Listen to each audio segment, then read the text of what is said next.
Et bonjour à tous, j'espère que vous allez bien. Moi personnellement ça va super. Je suis toujours super fatigué mais je suis tellement hypé par cette annonce et par le fait de faire cette vidéo que au diable les varices, on verra bien ce que ça va donner. Comme vous avez pu le voir avec le titre, aujourd'hui on se retrouve pour un tout nouveau format de vidéo qui est les nouvelles sorties de la semaine. En gros, tout ce qui est sorti dans la semaine qui vient de se terminer sera dans cette vidéo. C'est donc la nouvelle catégorie de vidéos qui arrive pour les 500 abonnés dont je vous avais parlé dans mes achats de mars. Et là où je suis super excité, c'est que contrairement à tout ce que j'ai pu faire avant et à beaucoup de choses qui peuvent sortir sur YouTube pour ce qui est du manga, c'est quelque chose qui a été très peu fait, mine de rien. Pour être honnête avec vous, j'ai pas trouvé de personnes qui avaient déjà fait une rubrique hebdomadaire avec toutes les sorties de la semaine. Donc je suis plutôt content d'avoir cette sorte d'exclusivité, pardon. Si vous connaissiez quelqu'un qui le faisait déjà, eh ben, excusez-moi dans ce cas-là, mais je ne l'avais pas vu en tout cas dans les résultats YouTube et j'avais tapé sortie de la semaine, manga, tout ça, j'ai pas trouvé. Je suis vraiment super excité de pouvoir vous proposer un contenu original pour une fois. Et je suis d'autant plus content que ça va pouvoir se faire en partenariat avec une librairie, mais ça on en reparlera un petit peu après. Comment cela va se dérouler? Dans la vidéo d'aujourd'hui, je vais vous présenter tous les mangas qui sont sortis entre le 2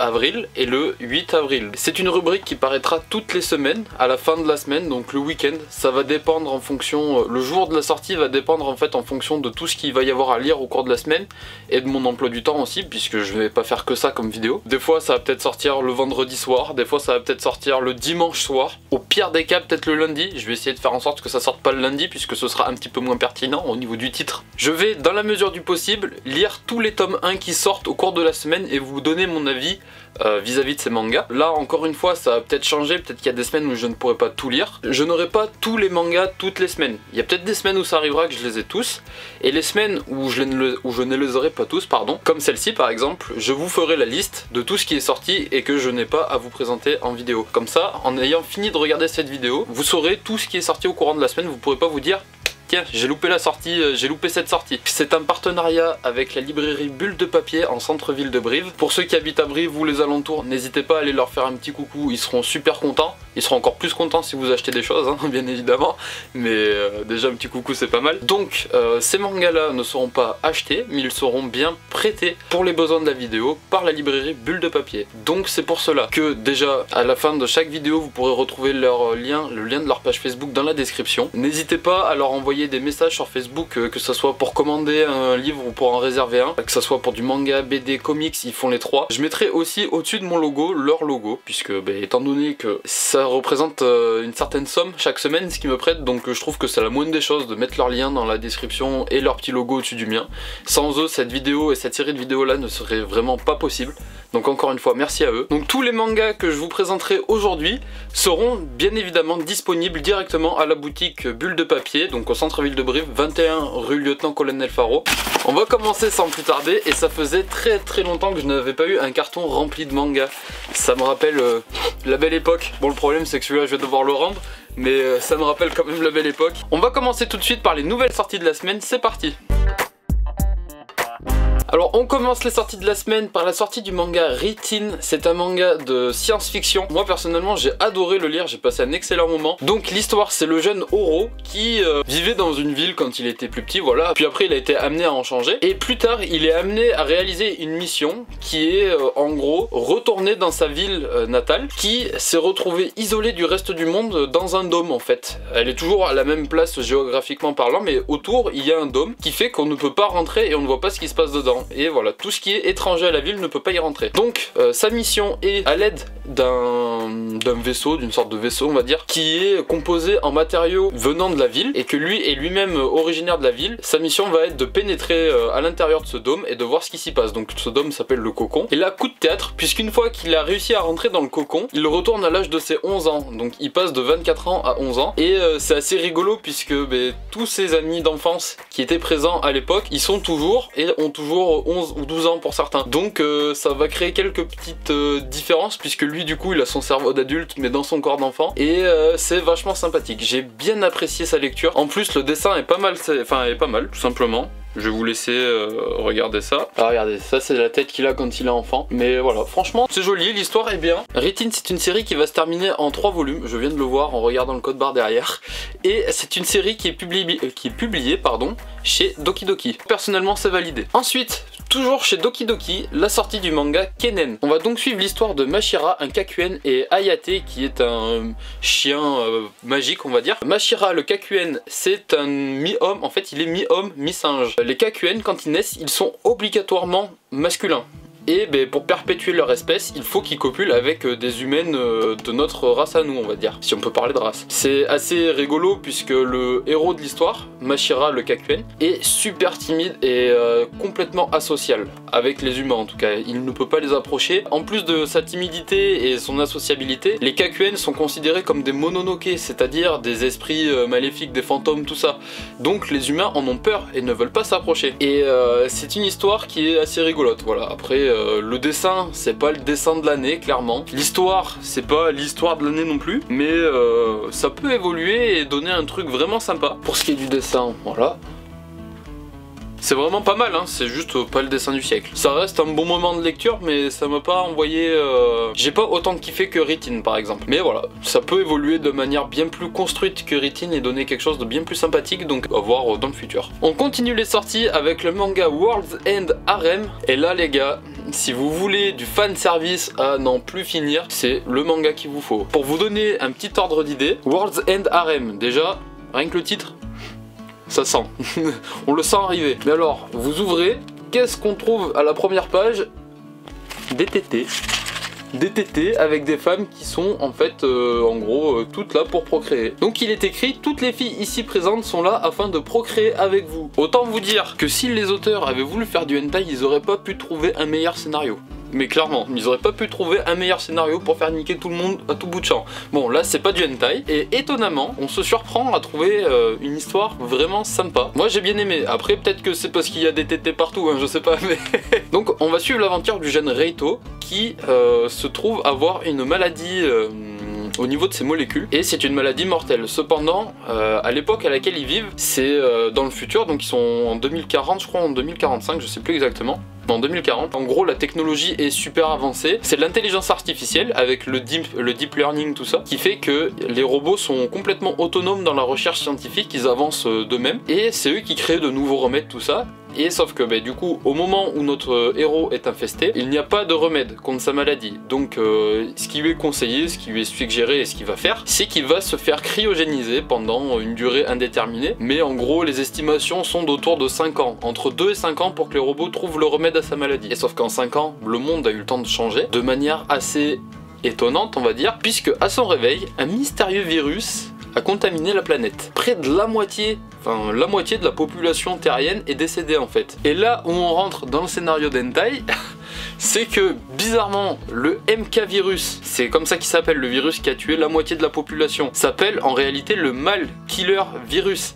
C'est-à-dire qu'il a tué tous les êtres vivants masculins de la planète. Donc il n'y a plus que des femmes. Sauf en fait le héros. Et en gros le fait qu'il ait eu cette maladie et ce traitement contre cette maladie fait qu'il est immunisé contre ce virus. Mais il se trouve qu'il n'y a que 5 hommes qui étaient dans son cas. Ça veut dire qu'il y a 5 hommes pour 5 milliards de femmes sur la planète. Et en gros leur mission c'est de procréer et de féconder le plus de femmes possible. Alors forcément dit comme ça fait hentai, hein. Je vous dis, on n'aurait pas pu trouver un meilleur scénario pour faire niquer tout le monde. Sauf que là ça ne se passe pas comme dans un hentai, puisque le héros lui il s'en bat la race des femmes. Enfin c'est pas qu'il s'en bat la race, c'est que il en aime une en particulier. Et il refuse de faire l'amour à quelconque fille tant qu'il n'a pas retrouvé cette femme là et il veut faire des enfants avec elle en fait, tout simplement. Donc lui, plutôt que d'aider l'espèce humaine en repeuplant et en fécondant le plus de femmes possible, il décide d'aider l'espèce humaine en créant un remède contre ce virus, puisqu'à la base il était scientifique. Donc voilà, on va suivre son aventure, c'est comme ça que ça s'arrête. Étonnamment, j'ai passé un bon moment à le lire. Je me suis dit au début, oi oi oi, j'étais content on va dire qu'il y ait des dessins partout, mais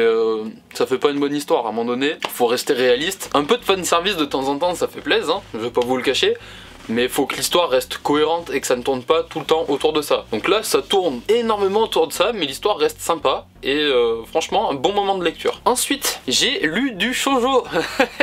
Attention, ça va faire peut-être une chose est sûre, c'est que c'est la première fois de ma vie que j'ai lu du manga shoujo, puisque j'avais déjà regardé Lovely Complex il y a un petit moment maintenant. Et ce que je peux dire c'est que j'ai été plus ou moins agréablement surpris. Je m'attendais à quelque chose de plus cucu, hein, peut-être les stéréotypes, je sais pas. Mais donc, cette histoire, c'est le tome 1 de Waiting for Spring, pardon. On va y suivre les aventures de Haruno Mitsuki, qui est en gros une lycéenne, tout ce qu'il y a de plus banal, on va dire. Elle est super timide, elle n'a pas beaucoup d'amis, pas très sociable, et plus ou moins contre son gré, elle va être amenée à côtoyer en gros la bande des 4 garçons les plus badass du lycée, on va dire, les plus populaires, tout ça. Donc les 4 membres de l'équipe de basket qui ont toutes les filles à leurs pieds, et donc il y a un monde d'écart entre ce groupe de mecs et elle, puisque eux, ils sont adorés par toutes les filles et elle, bah, du coup, elle parle à personne habituellement. Et donc c'est plus ou moins rigolo. En plus, ça tourne autour du basket.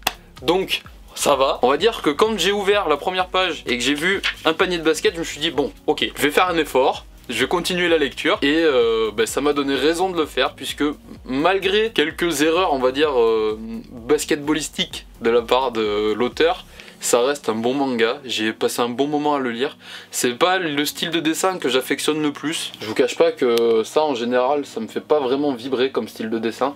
En général c'est quand même assez particulier graphiquement parlant les shoujo. Donc là ça allait malgré tout. Alors je sais que les mecs quand je vais vous dire que je valide celui-là manga, vous allez me dire aïe aïe aïe mais qu'est-ce que tu fais? Mais bon, c'est un manga que je valide vraiment. J'ai passé un bon moment étonnamment à le lire, malgré le fait que quand elle énonce les rôles, à un moment donné elle annonce que le mec est attaquant. Alors à tous les basketteurs, ça va peut-être vous faire sourire, mais il n'y a pas de attaquant défenseur au basket, ça n'existe pas. Quand j'ai vu ça, j'ai fait oui. Je vais peut-être arrêter de le lire, puis finalement, pas grave. Et j'ai oublié de préciser, c'est un manga édité par Pika Édition. Toujours chez Pika, on retrouve un deuxième shoujo qui est la courtisane d'Edo. Et une fois de plus, je dois vous avouer que je me suis surpris à vraiment apprécier ce manga, puisque c'est un manga qui parle des courtisanes et de la prostitution sous l'ère d'Edo au Japon. Je me souviens plus exactement à quelle période de l'histoire ça correspond. Pour être honnête avec vous, je me souviens plus exactement à quelle année ça correspond, voilà, sur la frise. Mais c'est un manga qui est vraiment intéressant.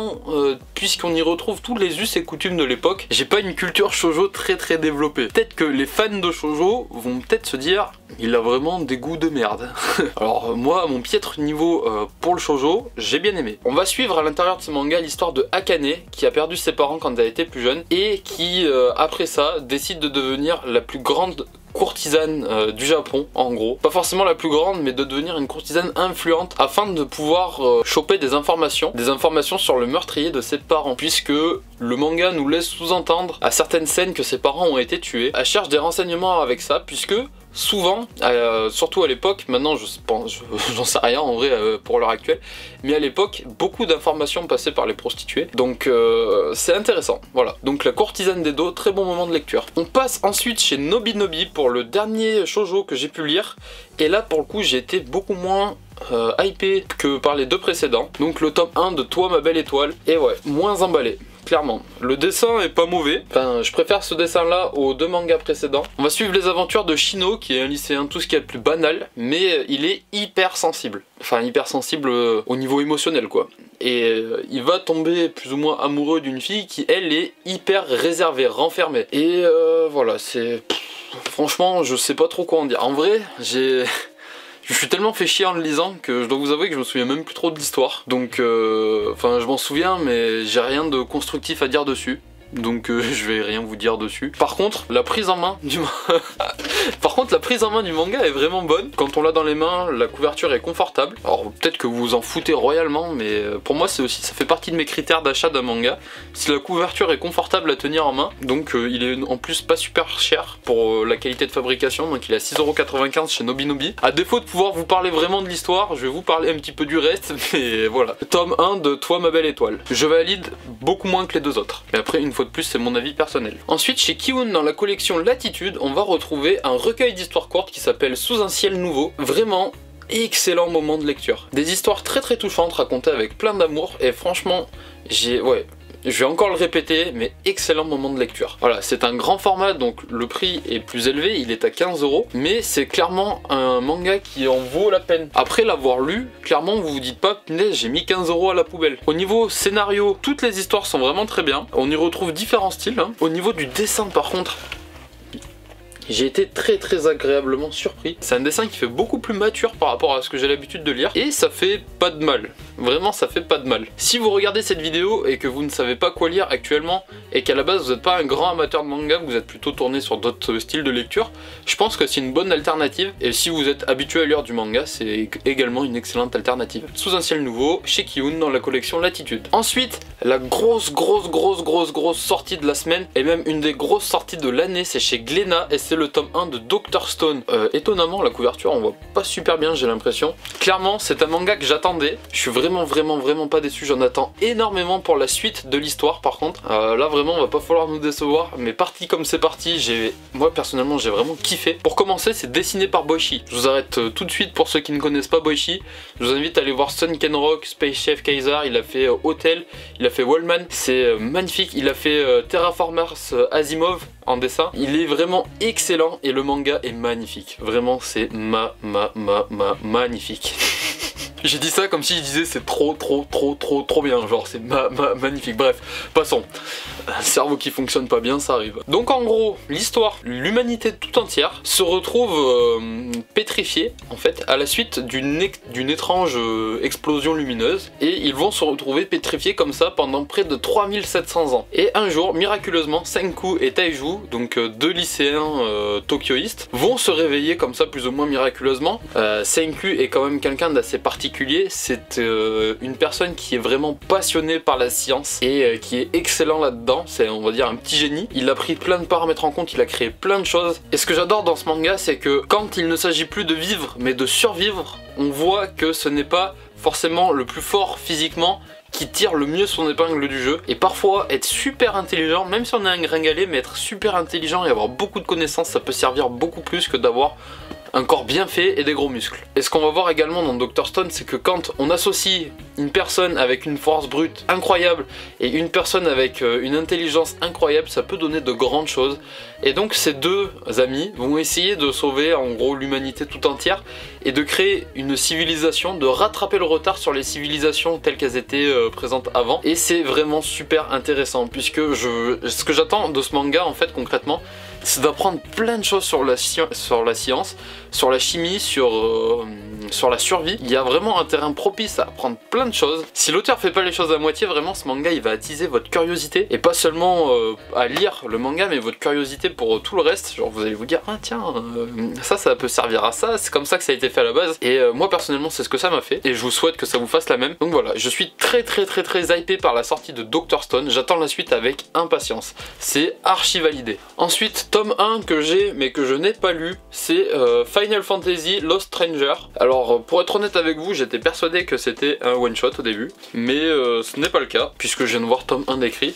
Donc Final Fantasy Lost Stranger, c'est édité par Manabook. Je n'ai pas lu l'histoire, je ne sais pas ce que ça vaut. Graphiquement parlant, c'est vraiment archi classique dans ce qui se fait actuellement en termes de dessin. Par contre, la fabrication du manga est d'une excellente qualité. La couverture, elle est un petit peu brillante là au niveau du Final Fantasy et franchement, c'est magnifique. Pour son prix, bon 7,90, mais on n'est pas volé. C'est une excellente qualité de fabrication. Et du coup voilà, c'est un peu triste de parler de la qualité de fabrication du manga quand on sait pas ce qu'il y a dedans, mais c'est le mieux que je peux faire actuellement. Donc voilà, je vous le remonte une dernière fois, Final Fantasy Lost Stranger chez Manabook. Sorti cette semaine chez Doki Doki, on a également le one shot donc qui s'appelle Les 7 Princes, le Chevalier du Corridor Éternel je crois. Ouais c'est exactement ça, et je n'ai pas lu. Alors Les 7 Princes c'est un manga à part entière, une série à part entière, donc là c'est un one shot spécial. Et étant donné que je n'ai pas lu la série principale, j'avais pas envie de lire ce one shot et de me dire, enfin de vous donner un avis qui pourrait être faussé, mais il est sorti cette semaine, si jamais ça vous intéresse. Ensuite, petite exception, je voulais vous en parler parce que c'est un manga sur la gastronomie française. C'est fait par un japonais, j'étais persuadé que c'était fait par un français en fait avant de le lire. C'est rigolo parce que toutes les personnes qui ont pu travailler dans la restauration, que ça soit en cuisine ou que ça soit en service en salle, vous allez y retrouver des petites choses qui devraient vous donner des petits rictus je pense. Moi personnellement j'ai vraiment bien aimé le lire, avec par exemple les passages en cuisine avec les cuisiniers qui râlent, ça m'a rappelé de bons bons souvenirs de travail d'été. Donc franchement voilà, excellent manga. J'ai passé un bon moment en le lisant. C'est pas souvent qu'on a des mangas sur la gastronomie française, donc là ça fait plaisir. Alors par contre, seul bémol d'un manga qui se passe en France vu par un étranger, c'est les prénoms et les noms de famille. On a rarement fait aussi cliché quand même, hein, parce que le nom du héros principal, Gilbert Blanchard, je vous cache pas que... En termes de stéréotypes, on a rarement fait mieux quand même. Mais là où c'est drôle, c'est que on y retrouve pas mal de codes de la culture française dedans. J'ai passé un bon moment, je vous le conseille, c'est validé ça aussi, artiste. Ensuite, dans les autres sorties de la semaine, mais que je n'ai pas pu vous présenter aujourd'hui car je ne les avais pas, il y avait la sortie du tome 1, enfin du numéro 1 du Shoujo Addict. C'est donc un magazine qui est édité par Pika. Alors je ne sais pas tous les tenants et les aboutissants de ce magazine. Je ne sais pas si c'est plutôt comme le One Piece Magazine avec des infos sur les mangas, des interviews, tout ça, ou si c'est plutôt un magazine comme le Shonen Jump, donc un magazine de prépublication où il y a des histoires qui sont publiées toutes les semaines, donc ou tous les mois, enfin la période de sortie du magazine. Donc je ne peux pas vous en dire plus, juste il est sorti cette semaine chez Pika. Et ensuite, aux éditions Le Lézard Noir, nous avons eu la sortie du tome 1 de Mimikaki. Vous connaissez donc maintenant toutes les nouvelles séries qui sont sorties cette semaine. On va maintenant passer à toutes les séries qui ont continué cette semaine, donc c'est parti. On commence avec le tome 13 de Twin Star Exorcist. On enchaîne ensuite avec Die and Retry qui est sorti et qui est publié par Delcourt Tonkam. Chez Kiyun, on retrouve ensuite le tome 3 de Isabella Bird. Chez Doki Doki, on trouve ensuite le tome 2 de Reload. Chez Delcourt Tonkam, on trouve le tome 2 de Infection. Ensuite, chez Pika, on trouve le tome 2 de Yuna, la pension Yoragi. Je crois que c'est ça. Yuna de la pension Yoragi, pardon. On passe ensuite chez Kaze avec la sortie de Takane et Anna, tome 9. Ensuite chez Pika, le tome 5 de To the Abandoned Sacred Beast. Ça me fait drôle de voir le tome 5 étant donné que j'avais fait gagner le service de presse dans le tout premier jeu concours que j'avais fait sur la chaîne. Pour la petite anecdote, un service de presse en gros c'est les prototypes du manga. C'est les formats non définitifs, il peut y avoir encore des modifications au niveau du texte, donc des traductions. Il peut y avoir des différences au niveau des dessins parfois, avec des petites censures, tout ça. Il peut y avoir des différences au niveau du packaging, pardon. Donc c'était le service de presse du tome 1, le prototype du tome 1, et là ils en sont au tome 5. Donc ça fait plaisir de voir que ce manga est toujours là. Ensuite, toujours chez Pika, on retrouve le tome 2 de Fairy Tail S. Toujours chez Pika, on retrouve la sortie du tome 9 de GTO, enfin de la réédition de GTO pour les 20 ans, et du tome 8 de Young GTO. Ouais, c'est bien ça. Pour ceux qui ne connaissent pas encore GTO, il faut foncer, misère, il faut foncer. Toujours chez Pika, la sortie du tome 24 de l'Attaque des Titans. Alors, j'ai décidé de vous prendre la version collector pour vous montrer. Du coup j'ai oublié de prendre la version normale, mais bon c'est pas grave. Donc voilà, l'Attaque des Titans, tome 24, et il y a du coup une édition collector. Bon déjà la jaquette est réversible, c'est une bonne nouvelle, et il y a 6 badges exclusifs. Alors je vous laisse voir vite fait la tête des badges. L'Attaque des Titans, c'est comme GTO, une série qu'on ne présente plus. Autre série qu'on ne présente plus, c'est bien évidemment One Piece avec la sortie du tome 86. Et pour le tome 86, puisque c'est toujours l'édition pour les 20 ans de One Piece, on retrouve le tome 86 Collector. Donc là, cette fois, j'ai les deux. On va la refaire. Donc là, cette fois, j'ai les deux. Donc vous pouvez comparer les deux couvertures. Moi personnellement j'adore celle qui est collector. Comme elle brille, ça fait un drôle d'effet. Là on dirait qu'il est vachement foncé le manga. Alors il est foncé mais pas autant que ça en vrai, c'est bizarre. One Piece, tome 86. Ensuite on a les 3 grosses sorties de chez Kiyun de la semaine avec le tome 2 de Black Torch. Énorme démarrage au tome 1, j'espère que ça va continuer avec la suite de la série. Le tome 10 de Golden Kamuy, toujours chez Kiyun. Excellente série aussi, Golden Kamuy, si jamais vous ne les avez pas lus. Et pour finir avec les sorties de la semaine que je peux vous montrer, le tome 13 de My Hero Academia. Donc là c'est pareil, c'est une série qu'on ne présente plus. Là la vidéo est tournée samedi, donc le jour du premier épisode, enfin le jour de la sortie du premier épisode de la saison 3. Donc je pense que ça va encore plus relancer les ventes de la série. Donc voilà. Je vous ai donc montré toutes les sorties de la semaine que je peux vous montrer. Passons maintenant aux suites de la semaine que je n'ai pas pu avoir. Donc on a eu chez Delcourt Tonkam le tome 16 de Bimbo Gamiga, le tome 6 de Cheeky Love, le tome 5 de Kiss X Death et le tome 3 de Wonder Rabbit Girl. Ensuite chez Doki Doki nous avons eu la sortie du tome 31 de Freezing. Chez Head Edition nous avons eu la sortie du tome 6 de Head Trick. Chez Panini Manga la sortie du tome 5 du Fil du Destin. Ensuite chez Kaze nous avons eu la sortie du tome 23 de Rinne. Alors Rinne c'est un manga qui est fait par l'auteur de Ranma 1/2. Ensuite, aux éditions Le Lézard Noir, on a eu la sortie du tome 3 de La Cantine de Minuit. Chez Urban China, on a eu la sortie du tome 5 de La Légende du héros chasseur d'aigle. Et pour finir, chez Kana, on a eu la sortie du tome 42 de Doraemon, la sortie du tome 2 de Gleipnir, la sortie du tome 14 du Pavillon des Hommes, la sortie du tome 2 de Ryle et Louis, la sortie du tome 6 de Short Love Story, la sortie du tome 5 de Tales of Wedding Rings, j'ai réussi à le dire. Et pour finir, la sortie du tome 31 de Zettai Karen Children. Désolé pour cet accent anglais qui est pas terrible ma foi. Donc là, vous avez eu donc toutes les sorties de la semaine en manga. Le carton est vide, j'ai plus qu'à le remplir et à le rapporter. Maintenant que tous les mangas ont été présentés, j'espère que vous aurez passé un bon moment en regardant cette vidéo. N'hésitez pas à me dire dans les commentaires si vous avez des idées pour améliorer un petit peu le concept. C'est la toute première fois que je le fais, donc je ne sais absolument pas ce que ça va rendre. Je suis à votre écoute, vraiment. Après, si vous avez des idées et que je les trouve pas spécialement pertinentes, m'en voulez pas si je les retiens pas. Mais voilà, je suis tout oui si jamais vous avez des conseils à me donner pour cette rubrique. En attendant, je vous fais de gros bisous. Je vous dis à très bientôt dans une prochaine vidéo. Et au pire du pire, à la semaine prochaine pour les sorties de la semaine.